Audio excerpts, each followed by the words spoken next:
6 unit rumah semi permanen di kawasan padat penduduk di Kelurahan Aik Habil, Kecamatan Sibolga Selatan kemarin malam ludes di lahap si jago merah. Diduga akibat hubungan arus pendek dari salah satu rumah warga mengakibatkan 5 rumah lainnya terbakar. Kebakaran dimulai pukul 9 malam saat warga sedang beristirahat. Sontak peristiwa ini menyebabkan warga langsung berhamburan keluar rumah dan api cepat menjalar ke rumah-rumah warga lainnya karena lokasi berada di pemukiman yang padat penduduk serta rumah terbuat dari kayu papan. Tidak ada korban jiwa dari kejadian ini. Selain menghabiskan 6 unit rumah, belasan rumah lainnya juga mengalami rusak ringan dan berat. Warga mulai melakukan pemadaman api dengan alat seadanya dan setelah 4 mobil pemadam milik Pemkot Sibolga dibantu 3 unit mobil penyuplai air milik PDAM Sibolga berjibaku hampir 1 jam lamanya. Akhirnya kobaran yang hangus terbakar, yang di dalamnya terdapat 8 kakak. Kepala keluarga itu rusak berat. Sementara yang di lorong 5 jumlah kakaknya sebanyak jumlah rumahnya 11 rumah yang rusak ringan. Itu total semuanya korban yang ada di tempat kita kalau rusak ringan itu sebanyak 19 kakak lah itu semua kakak. Akibat kebakaran ini, belasan kepala keluarga terpaksa kehilangan tempat tinggal dan kini keseluruhannya para korban ditampung di tempat darurat yang disediakan Pemkot Sibolga. Hingga kini pihak kepolisian Polres Kota Sibolga masih menyelidiki penyebab pasti kebakaran yang meludeskan sebanyak 6 unit rumah di Kelurahan Aik Habil, Kecamatan Sibolga Selatan. Dari Sibolga, Raymond, iNews melaporkan.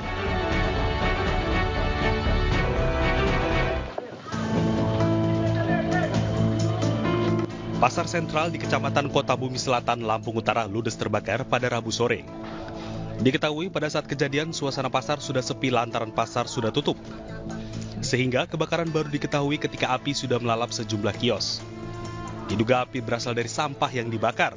Sumber apinya kalau kata dari pemadam kebakaran itu dari sampah belakang. Dari sampah apinya. Iya. Bang, tadi kios abang ada yang diselamatkan, Bang? Iya, bawang-bawang sekarang cuma udah kebakar kan. Dan tidak ada sekitar 9 atau 10 lot yang terbakar. Jadi sebesar itulah. Dan yang pasti komitmen kita akan bangun lagi ke depan. Ada korban nggak tadi, Bang? Sementara tidak ada korban. 3 unit mobil damkar dikerahkan guna memadamkan api. Setelah 30 menit berjibaku, petugas damkar berhasil menjinakkan api. Atas peristiwa tersebut, kerugian ditaksir mencapai puluhan juta rupiah. Halo, selamat siang pemirsa, apa kabar Anda hari ini? Senang sekali, saya Wiki Adrian. Dan saya Arlis tadi kembali hadir menemani Anda dalam iNews Siang hari ini pemirsa. Selain 3 berita utama tadi, iNews Siang juga akan menyuguhkan beragam informasi penting lainnya. Dan iNews Siang kali ini kami awali dengan informasi terkait pasangan sejoli di Kabupaten Tuban, Jawa Timur terjaring razia saat memadu kasih di sebuah kamar kos. Petugas gabungan menggelar razia ke sejumlah hotel dan indekos serta warung-warung penjual miras tanpa izin di Kabupaten Tuban, Jawa Timur. Hasilnya, sepasang sejoli terjaring razia saat bermadu kasih di kamar kos. Pada saat pemeriksaan, muda-mudi ini tidak dapat menunjukkan bukti sah pernikahan maupun identitas lain. Petugas gabungan kemudian menggelandang pasangan ini ke Mapolres Tuban. Selain itu, petugas juga menyita belasan botol miras dari sebuah warung penjual miras berkedok warung kopi. Guna mengelabui petugas, penjual miras menyembunyikan barang haram tersebut di dalam mobil. Mana ini yang punya? Baik. Operasi gabungan yang ditujukan untuk menjaga ketentraman dan ketertiban wilayah Tuban, khususnya wilayah perkotaan. Untuk sasaran dulu kita adalah tempat kos ataupun hotel dan juga warung-warung yang menyediakan minuman. Unjuk rasa mahasiswa menolak praktik mafia peradilan di depan gedung Mahkamah Agung Gambir, Jakarta Pusat ricuh. Dalam aksinya, massa mendesak instansi penegakan hukum serius memberantas praktik mafia hukum, terutama di bidang lahan kelapa sawit.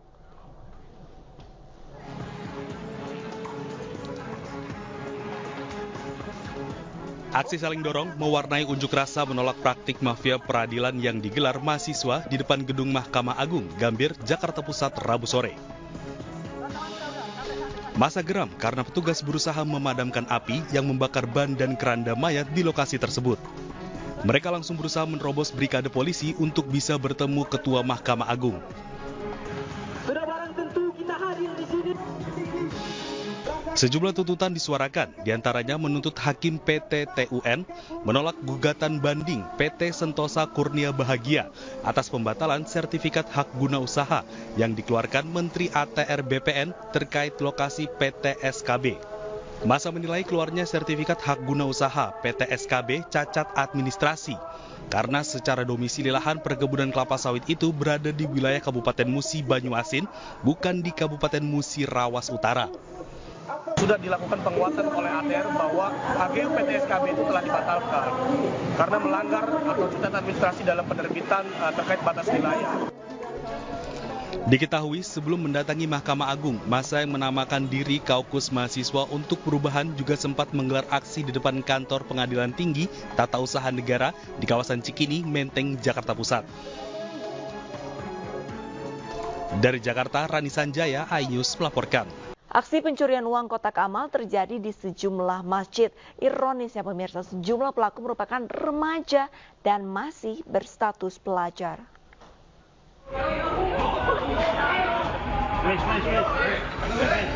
Puluhan warga menghakimi MS, terduga pelaku percobaan pencurian kotak amal di Masjid Miftahul Ulum, Kelurahan Sumber, Cirebon, Jawa Barat. Bahkan sejumlah petugas Polsek Sumber dibuat kewalahan saat mengamankan pelaku dari amukan warga. Usai 1 jam, petugas akhirnya berhasil mengevakuasi pelaku ke mobil polisi untuk kemudian diamankan ke Polsek Sumber. Terduga pelaku yang merupakan warga kota Cirebon tersebut babak belur di bagian wajah usai dihujani boga mentah warga. Di hadapan petugas, pelaku mengaku belum sempat melancarkan aksinya saat terpergok oleh warga. Dari catatan petugas, pelaku MS sendiri diketahui pernah dibui terkait kasus serupa.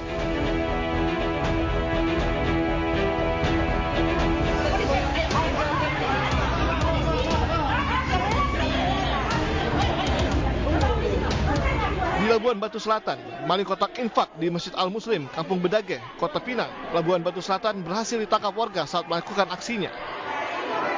Pelaku nyaris dihakimi warga, namun beruntung warga lain yang berada di lokasi dapat meredam emosi warga. Menurut saksi, warga sempat mencurigai gerak-gerik pelaku usai melaksanakan sholat zuhur. Tak berlangsung lama, kecurigaan warga pun terbukti, di mana pelaku yang masih berusia remaja dipergok warga tengah merusak kunci kotak infak menggunakan tang potong.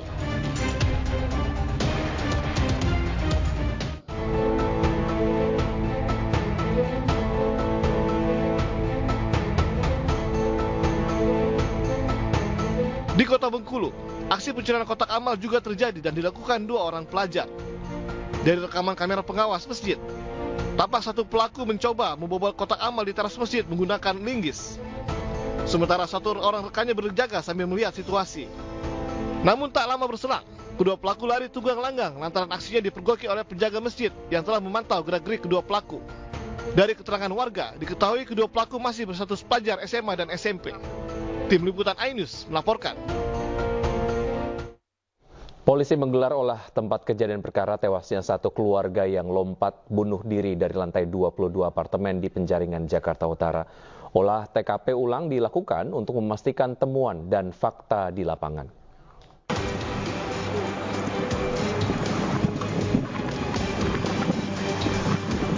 Polres Metro Jakarta Utara bersama tim Inafis melakukan olah TKP ulang di lokasi satu keluarga bunuh diri dengan cara melompat dari lantai 22 di sebuah apartemen di Penjaringan, Jakarta Utara. Olah TKP ulang dilakukan untuk memastikan temuan dan fakta di lapangan serta memeriksa secara saintifik. Sejumlah saksi dari lingkungan apartemen hingga keluarga sudah diperiksa oleh petugas kepolisian. Melakukan olah TKP ulang. Jadi membaca lebih detail lagi tentang dikaitkan dengan peristiwa yang sudah terjadi. Apa saja Pak? Ada fakta barukah yang ditemukan? Belum, karena kita kemudian membutuhkan pemeriksaan saintifik. Kita butuh pemeriksaan DNA, kita butuh pemeriksaan autopsi psikologi, yang kemudian itu secara komprehensif baru nanti bisa kita simpulkan. Hingga kini polisi belum mengungkap motif dibalik peristiwa ini. Sebelumnya polisi mengatakan dari rekaman CCTV di dalam lift, EA yang merupakan ayah sempat mencium kening keluarganya dan mengumpulkan semua handphone keluarganya. Diduga sebelum mereka terjun dari lantai 22 apartemen. Dari Jakarta, Sofian Firdaus, iNews melaporkan.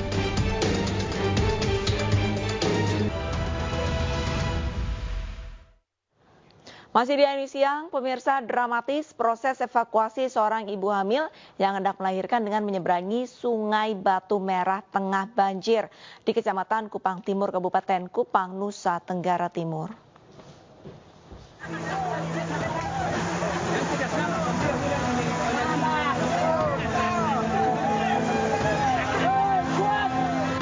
Evakuasi seorang ibu hamil di Kecamatan Kupang Timur, Kabupaten Kupang, Nusa Tenggara Timur berjalan dramatis. Ibu hamil yang hendak melahirkan tersebut terpaksa diseberangkan menggunakan perahu karet karena jembatan penghubung di Sungai Batu Merah putus diterjang banjir. Wanita hamil tersebut dirujuk dari Puskesmas Pariti, Kecamatan Sulamu, Kabupaten Kupang untuk ke Rumah Sakit Dedari Kota Kupang.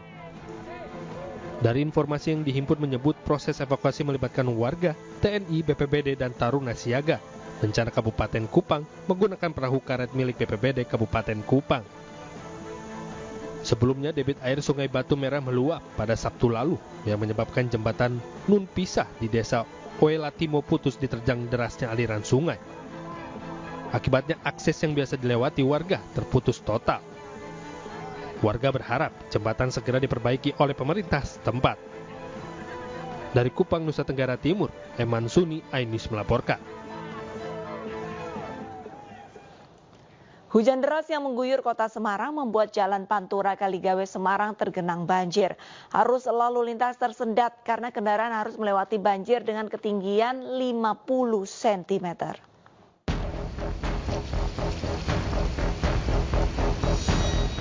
Akibat hujan deras, banjir melanda jalan Pantura Kaligawe Semarang dengan ketinggian 30 hingga 50 cm.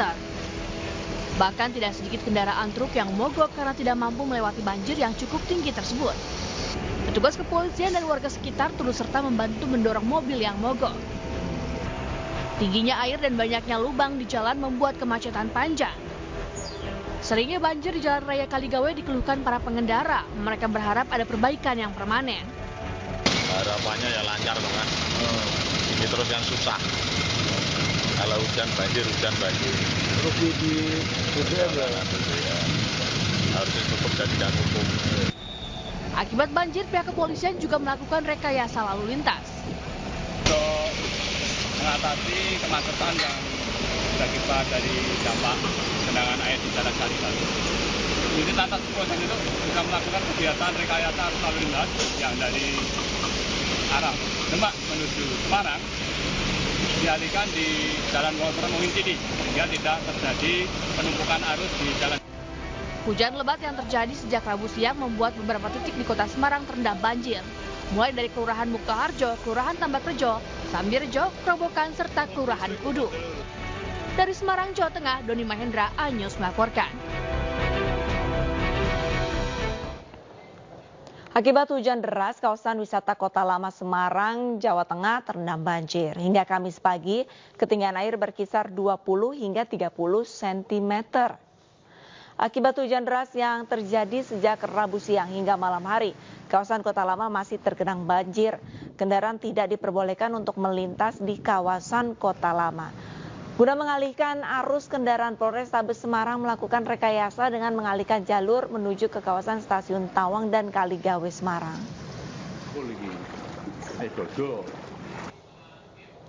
Sementara itu, hujan deras yang mengguyur kota Semarang mengakibatkan Stasiun Tawang tergenang banjir. Ketinggian air mencapai 30 hingga 1 meter, mulai dari akses pintu depan hingga ke dalam stasiun. Akibat banjir, 4 perjalanan kereta api dibatalkan, sementara penumpang dialihkan ke stasiun Semarang Poncol. Stasiun Tawang tidak digunakan untuk sementara waktu.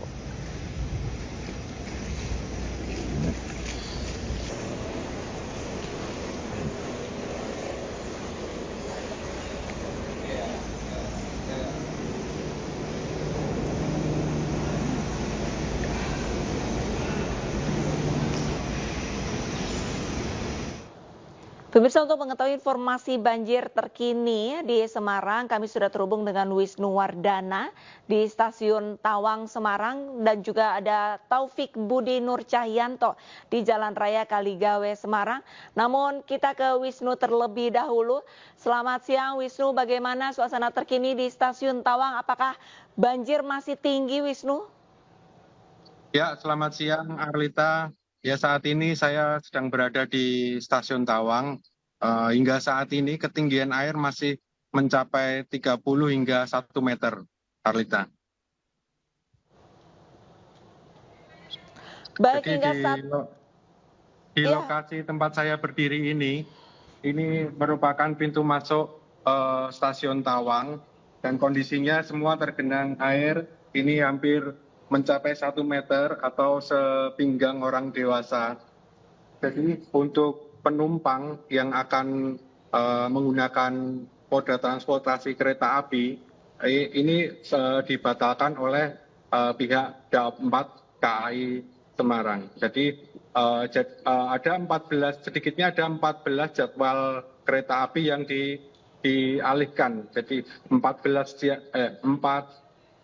jadwal kereta api yang akan menuju melalui stasiun Tawang dibatalkan, kemudian 10 jadwal kereta api dialihkan ke stasiun Semarang Poncol melewati jalur bagian selatan. Begitu, Arlita.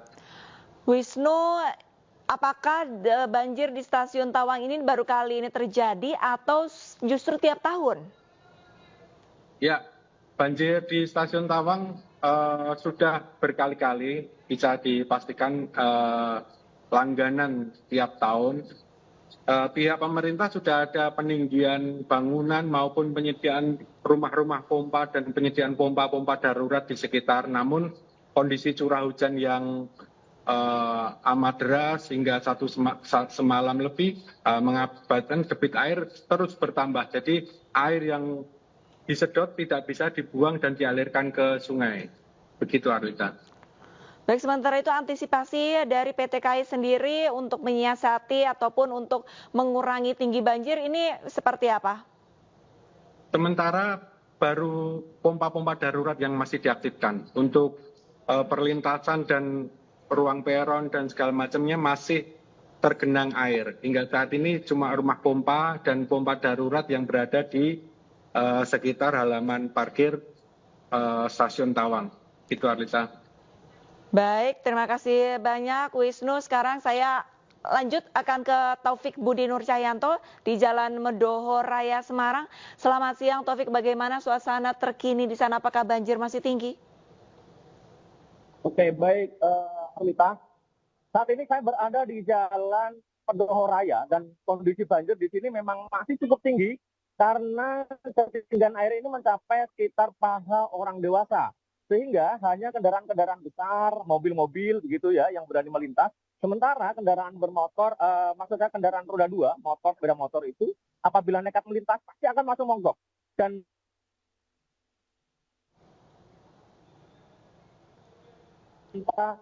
kendaraannya mogok dan itu langsung dibantu didorong ke pinggir begitu ya, agar tidak mengganggu arus lalu lintas agar tidak lebih parah begitu. Dan dapat saya laporkan juga kondisi banjir di sini itu tidak hanya menggenangi jalan raya, tapi juga pemukiman, rumah-rumah yang berada di kanan kiri jalan raya. Banyak rumah yang terendam air setinggi 20-30 cm sehingga warga memang tidak bisa beraktivitas secara normal. Selain itu juga kondisi di jalan ini dari kemarin begitu ya, dari kemarin ini sebenarnya sudah mulai tergenang banjir. Bahkan kemarin informasi dari warga, kondisi di Jalan Raya Medoho ini ketinggian banjir mencapai dada orang dewasa. Saat ini sudah mulai surut, ketinggian air sekitar paha begitu, setinggi paha. Tapi kondisi cuaca masih mendung gelap gitu, sehingga warga pun bersiap apabila nanti terjadi banjir susulan. Baik, Taufik, Demikian, bisa Anda switch ataupun ganti kamera Anda menggunakan kamera depan agar penonton Indonesia ini bisa mengetahui seberapa parah banjir di Jalan Medoho? Silakan laporan Anda dilanjutkan. Baik, seperti ini.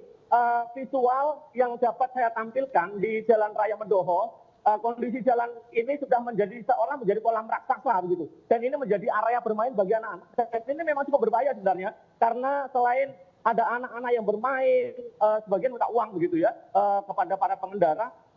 Banyak mobil-mobil yang melintas ini memang harus dengan kecepatan cukup tinggi, karena kalau misalkan dia kecepatannya dipelankan, khawatirnya mobilnya juga akan mogok begitu. Nah, seperti yang terlihat di depan ini terlihat anak-anak bermain di kanan kiri mobil yang melaju, sehingga cukup berbahaya sebenarnya untuk kondisi yang seperti ini. Taufik, tadi sempat Anda sampaikan untuk di daerah permukiman ini ada tinggi banjir yang mencapai 1 meter. Lantas untuk warganya sendiri apakah mereka mengungsi? Oke, untuk warga sementara di kawasan Mendoho, Kelurahan Siwalan ini sementara masih bertahan di rumah masing-masing begitu ya. Dan ketinggian air yang masuk ke rumah itu rata-rata sekitar 20 sampai 30 cm. Mereka sementara ini memang tidak bisa beraktivitas secara normal. Seperti kalau misalkan kita lihat ini banyak toko, warung yang tutup gitu, karena memang kondisinya tidak normal. Mereka tidak bisa beraktivitas secara normal gitu. Demikian, Arlita. Baik, lantas untuk anak-anak yang sedang bermain di jalan ini, apakah tidak ada pengawasan dari orang tua ataupun warga sekitar yang mengimbau mereka untuk melipir, Taufik? Oke, nah ini seperti yang kita saksikan ini, ya ini seolah memang menjadi menjadi momen yang seru begitu bagi anak. Mereka mungkin tidak menyadari bahwa hal ini sangat berbahaya. Selain ada kendaraan yang melintas, juga airnya kotor begitu. Selain itu juga hempasan air ini cukup kencang begitu ketika kendaraan melintas, sehingga mereka pun berpotensi untuk terbawa hempasan air untuk sampai ke pinggir gitu, atau mungkin ke pohon-pohon atau bangunan yang ada di pinggir jalan. Begitu, Arlita. Baik, terima kasih banyak atas laporannya Taufik di Jalan Mendoho, dan sebelumnya sudah ada rekan kami Wisnu di Stasiun Tawang. Selamat kembali bertugas kawan-kawan dan terima kasih atas laporannya.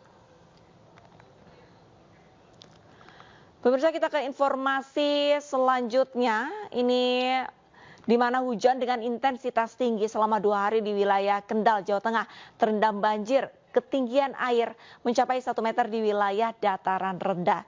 Hingga berita ini disiarkan, banjir di beberapa wilayah di Kendal, Jawa Tengah ini masih direndam banjir mencapai 1 meter. Seperti yang terjadi di wilayah yang paling parah, yaitu di Kaliwungu, hampir sebagian wilayah terendam banjir dengan ketinggian 1 meter. Banjir yang merendam jalan Pantura hingga tidak bisa dilalui. Kendaraan dan sepeda motor yang nekat melintas banyak yang mogok. Banjir kali ini termasuk banjir yang parah karena hujan seharian membuat Sungai Aji meluap. Sejumlah warga masih bertahan di rumah menjaga barang berharga mengingat curah hujan masih tinggi.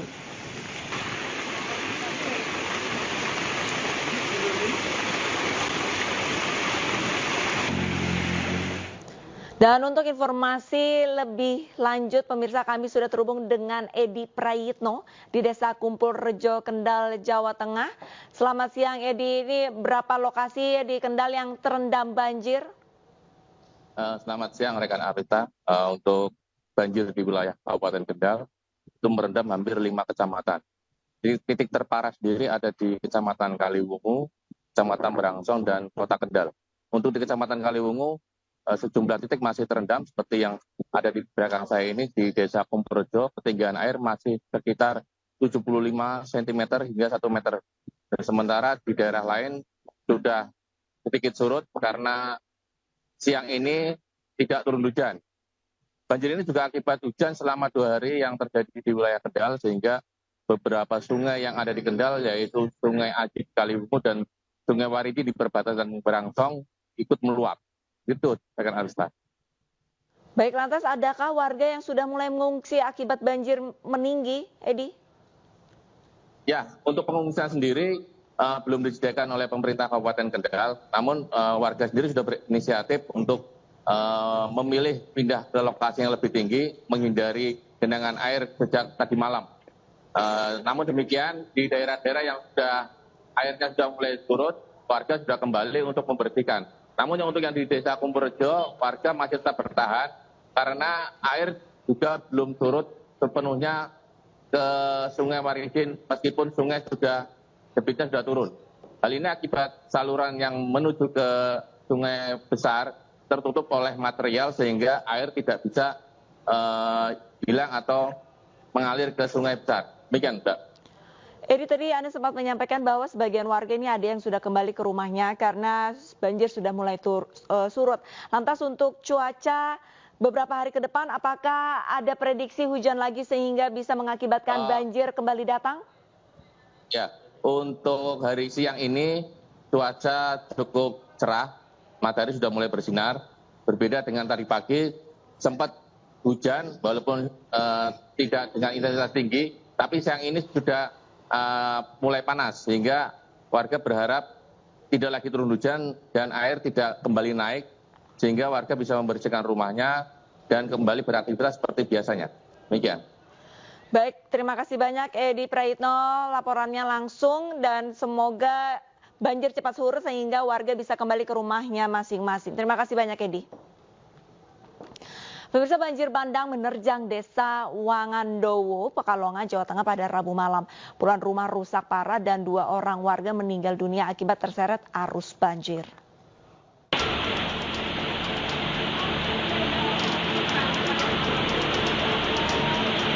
Allah, banjir. Banjir. Naik atap. Inilah detik-detik banjir bandang yang melanda Desa Wangandowo, Kecamatan Bojong, Kabupaten Pekalongan, Jawa Tengah, Rabu malam, yang sempat terekam kamera warga. Puluhan rumah, 2 musola dan bangunan sekolah serta sebuah jembatan rusak akibat musibah banjir yang berlangsung selama sekitar 1 jam tersebut. Sebuah mobil dan sejumlah sepeda motor juga turut hanyut terseret arus banjir. 2 korban yakni ibu dan anak meninggal dunia akibat peristiwa ini. Keduanya adalah Wasilah 36 tahun dan Siva 10 tahun, warga Desa Wangandowo, Kecamatan Bojong, Pekalongan. Ironisnya banjir bandang ini disebabkan oleh jebolnya tanggul proyek pabrik sepatu yang berada di sekitar lokasi. Tanggul yang terbuat dari tanah merah tersebut tak mampu menahan debit air akibat curah hujan yang tinggi. Jam 7, kita jam 7 air dari bendungan proyek yang penampungan limbah nantinya itu jebol itu tanggulnya karena belum ada penanganan yang bagus, Pak. Sementara berdasarkan laporan itu dampak kejadian menyebabkan satu jembatan rusak, TK rusak 1, 2 musola rusak, 2 rumah hanyut, 20 rumah rusak berat dan 50 rumah rusak. Ada korban jiwa malam hari ini 2 orang. Akibat peristiwa ini puluhan warga masih diungsikan di balai desa setempat mengantisipasi datangnya hujan susulan.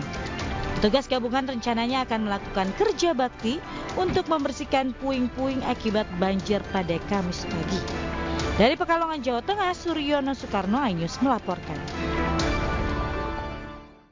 Pemirsa, hujan mengguyur beberapa wilayah di Indonesia dan kita akan melihat perakiraan cuaca hari ini pemirsa untuk sejumlah kota di Indonesia.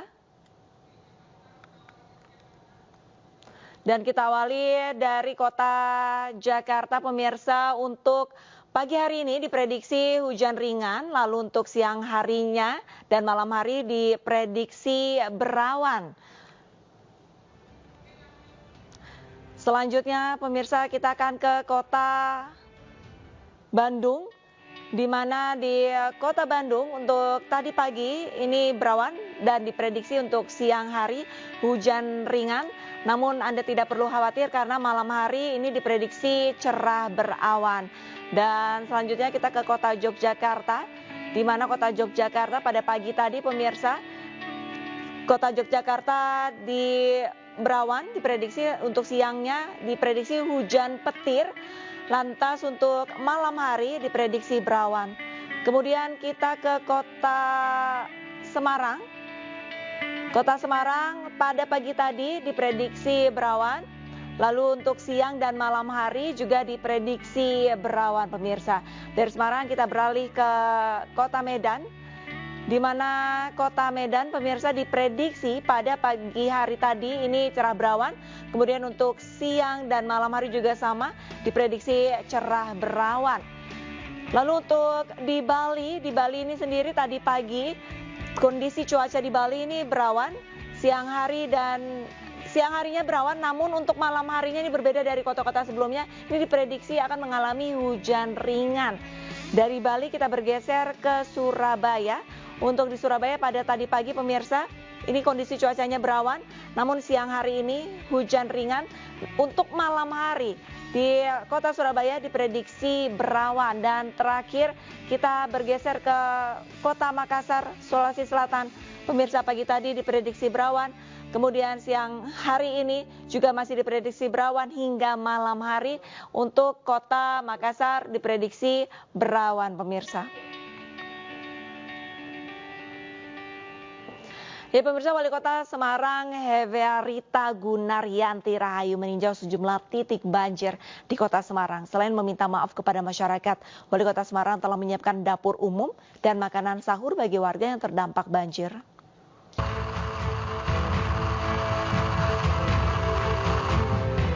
Wali Kota Semarang Heverita Gunaryanti Rahayu terjun langsung mengecek kondisi ruas jalan yang tergenang dan mencari solusi guna mempercepat surutnya air. Ia menyebut hujan ekstrim terjadi secara menyeluruh di berbagai wilayah. Tak hanya Kota Semarang, namun juga beberapa daerah lainnya seperti Kendal, Grobogan, dan Kabupaten Semarang. Tak hanya menyebabkan genangan banjir, curah hujan tinggi disertai angin juga mengakibatkan pohon tumbang dan tanah longsor di beberapa tempat. Terkait banjir, pemerintah Kota Semarang sebenarnya sudah melakukan antisipasi dan koordinasi dengan Balai Besar Wilayah Sungai. Namun curah hujan yang tinggi membuat banjir tidak bisa dihindari. Wali Kota Semarang juga telah berkoordinasi dengan pihak terkait untuk membangun dapur umum dan memesan sejumlah makanan dari warung dan catering. Makanan ini akan dikirim untuk makan sahur bagi masyarakat terdampak banjir. Ini memang yang biasanya tidak banjir ini terjadi limpasan-limpasan. Ya memang kondisi curah hujan yang sangat luar biasa sehingga kami juga mohon maaf kepada seluruh masyarakat Kota Semarang yang mungkin saat ini yang sedang menjalankan ibadah puasa terganggu karena kondisi yang memang alam. Ia juga mengimbau kepada masyarakat agar tidak panik dengan adanya pemadaman listrik oleh PLN, karena hal ini tentu merupakan salah satu langkah penanganan agar tidak terjadi insiden membahayakan saat banjir. Pihaknya juga terus melakukan penanganan dengan segala upaya, baik mengoperasikan pompa portable maupun menyiapkan logistik bantuan bagi warga terdampak.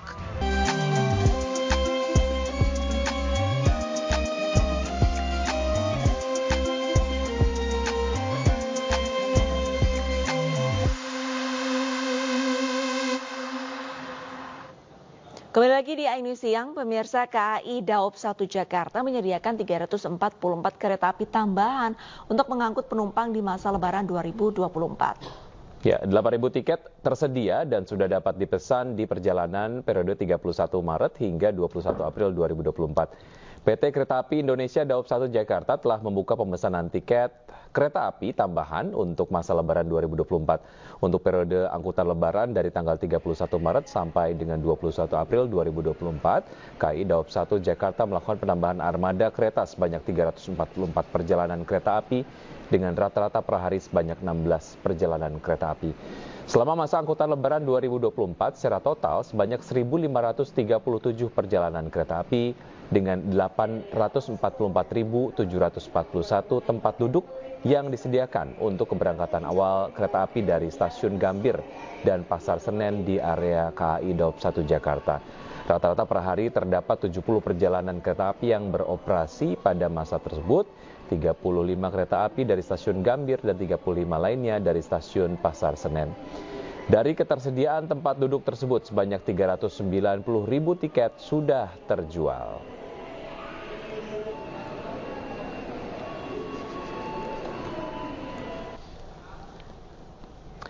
Untuk informasi terkini kita akan terhubung dengan rekan Disti Arifa di Stasiun Senen, Jakarta. Selamat siang Disti, apakah tiket kereta masih tersedia untuk mudik lebaran kali ini? Ya, selamat siang Wiki, Arlista, dan juga pemirsa. Memang betul bahwa PT KAI ini sudah membuka pemesanan untuk pembelian tiket selama masa angkutan lebaran 2024. Diprediksi masa angkutan lebaran 2024 ini akan berlangsung sejak dari 31 Maret ini hingga 21 April nanti. Dan sejauh ini KAI Daob 1 Jakarta sudah melakukan sejumlah persiapan untuk mengatasi tingginya volume penumpang yang nantinya akan melakukan perjalanan pada periode tersebut, di mana KAI Daob 1 Jakarta ini menambah sebanyak 344 armada kereta yang akan beroperasi di masa tersebut. Dan dari 344 armada kereta tambahan ini nantinya akan beroperasi sebanyak rata-rata perharinya ada 16 kereta yang akan melakukan perjalanan dari stasiun Gambir sebanyak 10 kereta api dan dari stasiun Senen sebanyak 6 kereta api. Dan adapun terkait penambahan kereta api ini akan beroperasi untuk rute ataupun juga relasi favorit, diantaranya adalah Jakarta Solo, Jakarta Malang, dan juga Jakarta Surabaya. Jika kita total nantinya pada periode tersebut memang akan ada sebanyak 1.537 perjalanan kereta api dari Daob 1 Jakarta. Dan untuk ketersediaan tiket dan juga kursi ini ada sebanyak 844.741. Dan dari jumlah kursi yang tersedia tersebut sudah laku terjual sebanyak 390.000. Artinya untuk tiket ataupun kursi yang masih tersedia ini ada sebanyak kurang lebih 454.000 yang tentunya ini dapat dibeli oleh masyarakat yang akan menggunakan jasa kereta api jarak jauh untuk melakukan perjalanan. Begitu Wiki, Arlista. Baik, terima kasih banyak atas laporannya Disti Arifa langsung dari Stasiun Senen dan selamat kembali bertugas. Ya, kita beralih ke informasi lain, pemirsa. Sebuah pohon kurma berbuah lebat di pekarangan rumah warga di Rembang, Jawa Tengah. Uniknya pemirsa, pohon ini berada di puncak pegunungan yang berhawa sejuk.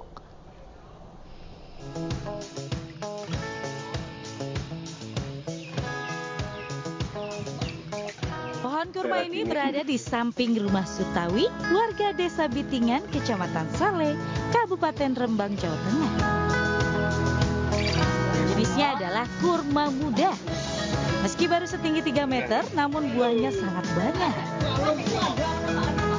Yang menarik lagi, Sutawi tidak pernah menanamnya. Tapi pohon kurma tersebut tumbuh dengan sendirinya dan baru pada tahun ini berbuah lebat. Belakangan sering warga dari luar daerah datang ke rumahnya dan meminta buah kurma muda. Mereka percaya kurma muda dapat meningkatkan kesuburan. Ambil ya orang yang membutuhkan, misalnya orang kepengen hamil gitu. Katanya ya? Ya, sudah orang jauh-jauh sudah sampai sini. Orang mana katanya Pak? Jatirogo sudah ada, Jepon, Bluro sudah ada. Sore sudah ya? Tumbuhnya pohon kurma dan berbuah banyak di Desa Bitingan, Kecamatan Saleh ini dianggap sebuah keajaiban. Pasalnya, pohon kurma identik dengan cuaca panas dan tanah berpasir. Padahal Desa Bitingan berada di puncak pegunungan yang berhawa sejuk dengan kontur tanah yang subur. Dari Rembang, Jawa Tengah, Musyafa Ainus melaporkan.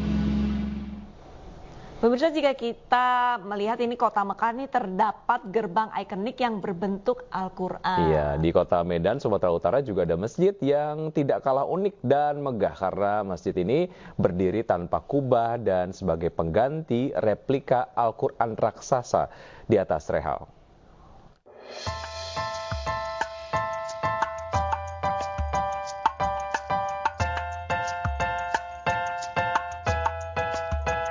Ada yang berbeda dari Masjid Al-Munawaroh yang terletak di pesisir kota Medan.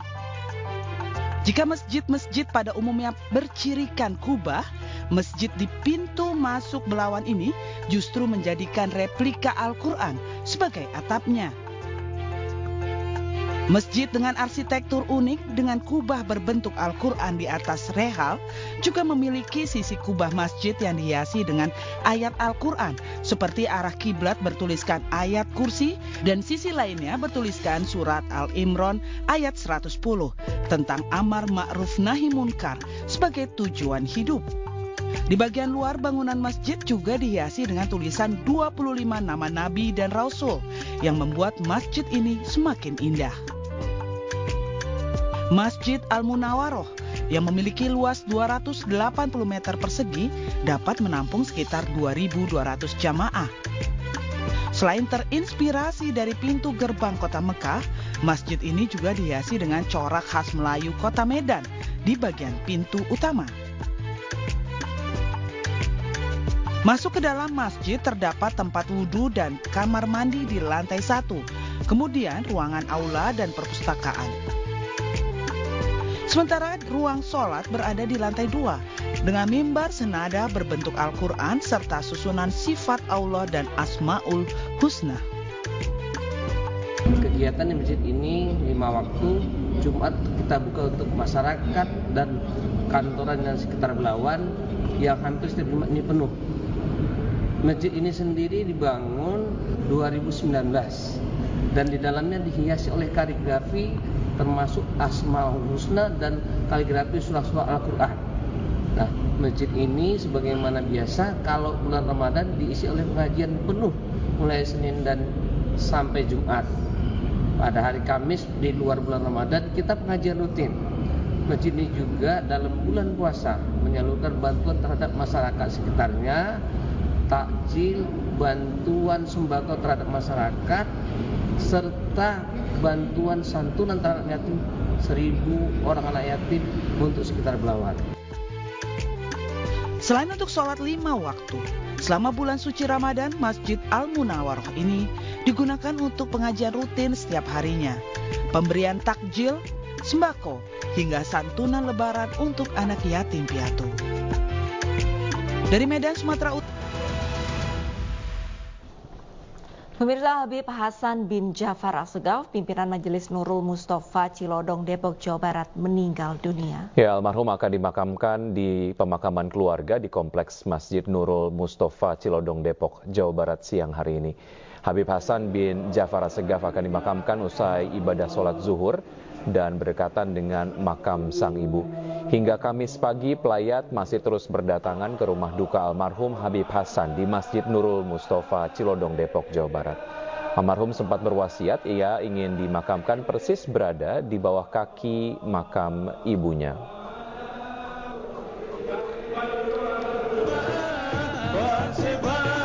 Sebelumnya ketika selesai melaksanakan sholat duha, almarhum Habib Hasan sempat mengeluh lemas dan dibawa ke rumah sakit Puri Cinere. Namun sesampainya di rumah sakit, Habib Hasan dinyatakan telah meninggal dunia. Habib Hasan meninggal dunia di usia 47 tahun dan meninggalkan seorang istri bernama Syarifah Musnah binti Ahmada Al-Hadad serta 6 orang putra dan seorang putri.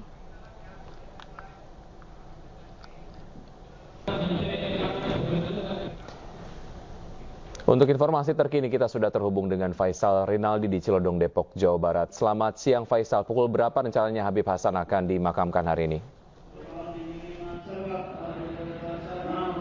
Ya baik, selamat siang Wiki dan juga Arlista. Memang untuk pemakaman dari jenazah dari almarhum Habib Hasan bin Jafar Assegaf memang kurang lebih sebentar lagi akan dilaksanakan. Adapun dari informasi yang kami dapatkan begitu, memang nantinya proses pemakaman akan dilakukan usai dilaksanakannya ibadah sholat zuhur berjamaah, kemudian juga dilaksanakan sholat jenazah begitu, dan nantinya prosesi pemakaman tersebut baru akan dilakukan. Dan Wiki, Arlista dan juga pemirsa, memang saat ini untuk prosesi pembacaan doa kemudian juga tahlil dan juga pembacaan Yasin masih terus dilakukan begitu, di mana para jemaah ataupun pelayat yang hadir di sini juga kami memantau bahkan ada mencapai ribuan mungkin. Memang cukup banyak untuk mengantarkan daripada almarhum Habib Hasan menuju ke tempat peristirahatan terakhir dan juga mendoakan almarhum dan juga mengenang almarhum semasa hidupnya. Dan memang Wiki, Arlista dan juga pemirsa, almarhum Habib Hasan bin Jafar Assegaf semasa hidupnya dikenal sebagai sosok yang memang murah senyum, kemudian juga rendah hati dan juga peduli terhadap seluruh kaum begitu. Dan sementara demikian, Arlista Wiki, kembali ke Anda. Baik, terima kasih banyak atas laporannya Rinaldi dan selamat kembali bertugas. Dan bersama bersama kami saja, kami akan segera kembali.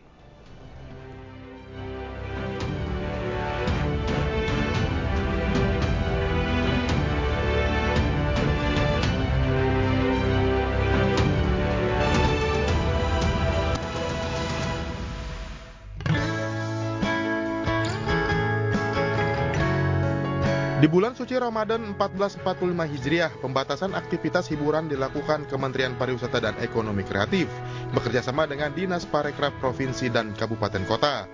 Pembatasan dilakukan dengan penerapan aturan penyelenggaraan jam operasional klub malam, diskotik, mandi uap, rumah pijat, serta arena ketangkasan untuk orang dewasa.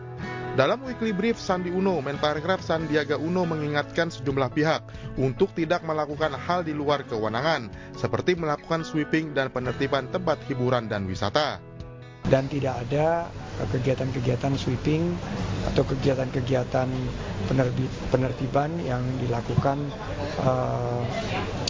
dilakukan oleh ormas ataupun juga dilakukan oleh instansi-instansi yang tidak terkait satu sama lain.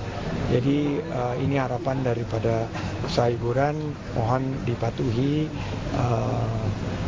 surat edaran yang sudah disampaikan oleh Dinas Parekraf. Sementara itu, asosiasi dan pengelola wisata juga diingatkan agar melakukan persiapan untuk menyambut puncak kedatangan wisatawan bertepatan dengan mudik lebaran.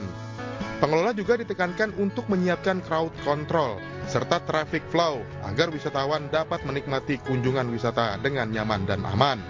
Kemenparekraf juga telah menyiapkan wisata halal dan religi di sejumlah daerah seperti Ramadan Festival Halal di Lapangan Banteng, Jakarta, Festival Sahur di Jambi, serta Festival Buka Bersama di Batam. Dari Jakarta, Fakih Satrio, iNews melaporkan. Pemirsa, seleksi pemain tim nasional atau timnas Indonesia digelar di 10 wilayah, salah satunya di Stadion Mandala Krida, Yogyakarta. Seleksi ini disambut antusias dan diikuti oleh 1.582 remaja dari usia 15 hingga 18 tahun.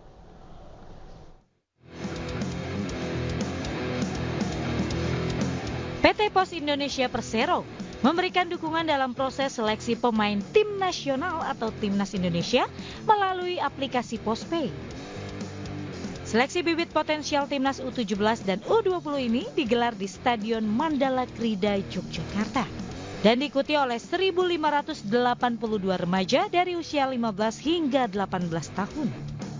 Sebagai insan PT Pos Indonesia dan sekarang berada di lingkungan profesional sepak bola, tentu saya sangat bangga kolaborasi ini dan saya sangat terharu dengan dukungan PT Pos ini dan kolaborasi PT Pos Indonesia dengan PSSI ke depannya, saya sangat harapkan.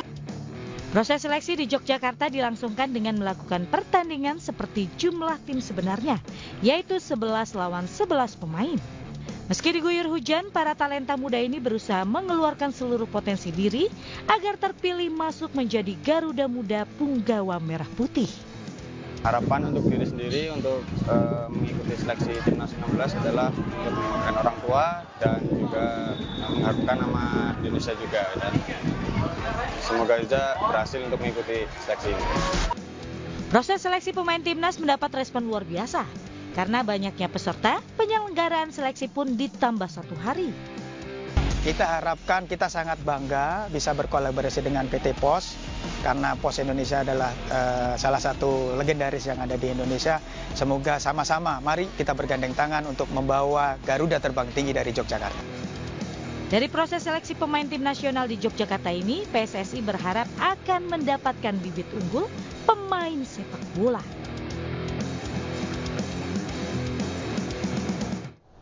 Pemirsa, memasuki bulan suci Ramadan ini pasar Tanah Abang dipadati pengunjung yang berburu pakaian lebaran. Ya, pembeli dari luar Jakarta datang lebih awal menghindari kepadatan dan mencari harga yang lebih murah.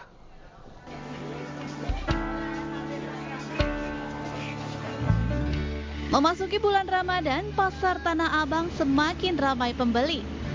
Salah satu tujuan para pembeli adalah area Little Bangkok yang memiliki berbagai ragam jenis pakaian. Mereka berburu pakaian untuk Lebaran nanti. Para pengunjung tak hanya dari Jakarta, bahkan kebanyakan datang dari luar Jakarta, seperti Sumatera, Sulawesi, dan Kalimantan. Nyari baju Lebaran? Nyari baju Lebaran. Kenapa hari ini, Bang? Ya, kebetulan baru nyampe juga sih kemarin dari Jambi. Oh, dari Jambi. Datang dari luar kota berarti? Selain untuk menghindari kepadatan pengunjung saat mendekati hari Lebaran, para pembeli memilih berbelanja pakaian Lebaran lebih awal untuk mendapatkan harga yang lebih murah. Bahkan mengantisipasi antusiasme pembeli, toko-toko pakaian di Little Bangkok buka lebih awal. Nah, kebetulan untuk di bulan Ramadan ini kita buka dari hari Senin sampai hari Minggu, buka jam 8 pagi sampai jam 6 sore.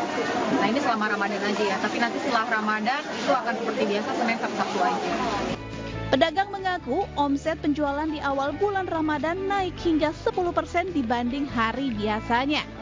Jumlah pembeli di Pasar Tanah Abang biasanya terus naik selama bulan Ramadan, hingga mencapai puncaknya mendekati Hari Raya Idul Fitri atau Lebaran. Dari Jakarta, Rani Sanjaya, iNews melaporkan. Pemirsa, mantan Ketua KPK Agus Raharjo melaporkan dugaan manipulasi penghitungan suara dalam pemilihan anggota Dewan Perwakilan Daerah Jawa Timur ke Badan Pengawas Pemilu atau Bawaslu. Agus yang merupakan calon anggota DPD Jawa Timur menilai ada ketidakwajaran dalam penghitungan perolehan suara pemilihan calon anggota DPD Jawa Timur. Hal ini membuat Ketua KPK periode 2015-2019 gagal ke Senayan. Agus berada di posisi kelima dengan perolehan 2,2 juta suara. Menurutnya, kecurangan ini awalnya hanya ditemukan di 3 desa. Namun setelah ditelusuri, perubahan suara terjadi di 3 kabupaten di Madura, yaitu di Sumeneb, Pamekasan, dan Sampang. Berdasarkan informasi yang dihimpun oleh tim kuasa hukumnya, ada indikasi transaksi jual beli suara dari TPS ke kecamatan di Madura dengan tarif 2.000 hingga 10.000 per suaranya. Suara-suara itu diduga dicuri untuk meloloskan calon anggota DPD tertentu. Selain melapor ke Bawaslu, Agus berencana melaporkan dugaan manipulasi ini ke Dewan Penyelenggara Pemilu.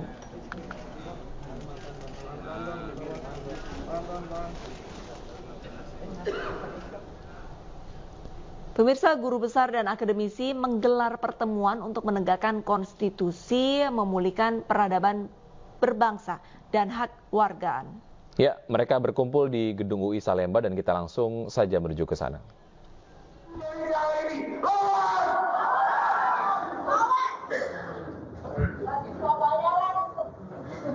Kami mahasiswa tentu pasti akan terus melawan demokrasi yang sudah hancur di hari ini. Kebebasan berpendapat di Indonesia hari ini telah menyentuh titik yang cukup rendah. Kami resah dan akan terus untuk menuangkan keresahan ini dalam bentuk apapun, bahkan hingga turun ke jalan dan melawan pemerintah yang ada di hidung sana.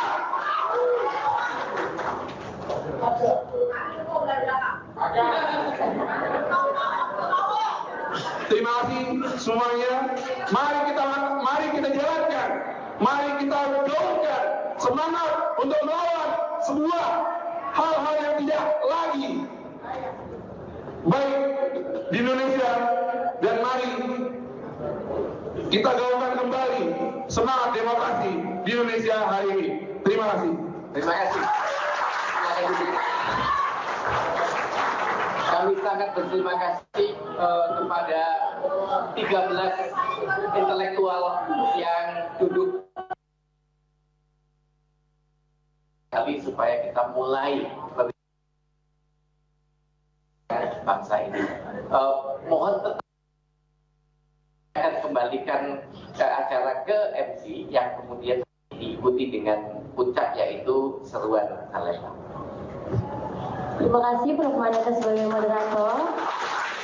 Terima kasih pada hadirin sekalian atas semangatnya pada hari ini. Namun sebentar dulu, karena kita akan ada sesi press conference dan juga tanya jawab. Terima kasih juga kepada para guru besar, para ilmuwan, para aktivis lain yang sudah hadir, mahasiswa, para masyarakat. Semoga semangat ini tidak hanya berkobar pada hari ini. Namun, selanjutnya mari kita sambut Sivitas Akademika Universitas Gadjah Mada menyerukan pengadilan rakyat.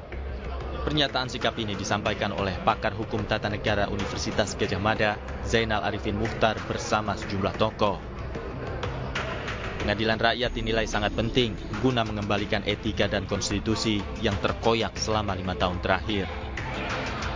Lembaga negara dinilai tidak serius mengadili dan menjatuhkan sanksi, sehingga rakyat harus mengambil alih dengan melakukan pengadilan rakyat. Adalah kita akan membuat yang namanya pengadilan rakyat. Pengadilan rakyat itu penting. Bahwa ketika negara, lembaga negara tidak serius mengadili, tidak serius menjatuhkan sanksi, tidak serius melakukan penghukuman, rakyat harus mengambil itu dan melakukan. Hal senada juga disampaikan mantan Komisioner KPK Bushro Mukodas. Bushro mengajak Sivitas Akademika Perguruan Tinggi se-Indonesia bergerak melawan rezim dengan mengembalikan marwah konstitusi. Etika politik ikut